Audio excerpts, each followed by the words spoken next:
কথায় নয়, পরিসংখ্যান, শক্তিমত্তা ও ক্রীড়াবোদ্ধাদের বিশ্লেষণে 2026 বিশ্বকাপে শিরোপার অন্যতম দাবিদার স্পেন।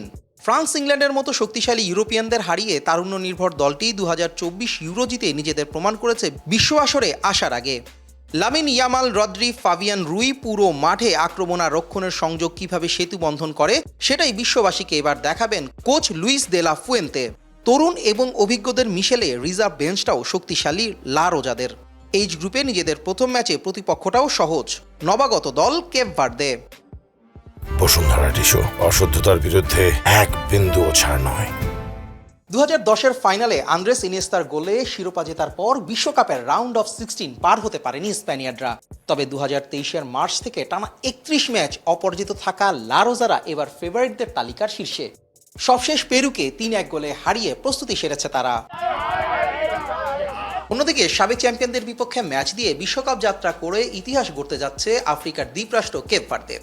26 সদস্যের স্কোয়াডে 14 দেশের 25টি ভিন্ন ক্লাবের ফুটবলারদের নিয়ে দল সাজিয়েছেন সাবেক অধিনায়ক এবং দলটির বর্তমান কোচ বুবিস্তা। ক্যামেরুন, ঘানার মতো দলকে হারানোর অভিজ্ঞতা, বিশ্ব মঞ্চে অঘটন ঘটিয়ে রূপকথা লেখার সামর্থ্য 5 লাখ জনসংখ্যার দেশটির। সেদিক থেকে ম্যাচের শুরুতে বাড়তি সাবধানী দেখা যেতে পারে স্পেনকে।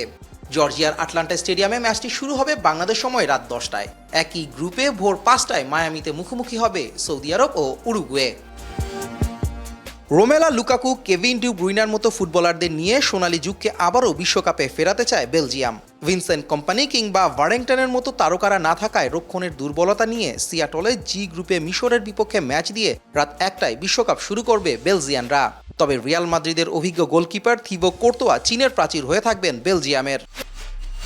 2018 সালের পর বিশ্বকাপে ফিরছে 7বার আফ্রিকা কাপ অফ নেশনস জয়ী মিশর। মোহাম্মদ সালাহর সঙ্গে মাঠে সঙ্গ দেবেন ওমর মারমুশ, বার্সার বয়সভিত্তিক দলের হামজা আবদেল করিম সহ অন্যরা। আদিল আহমেদ শান, স্পোর্টস ডেস্ক, চ্যানেল আই।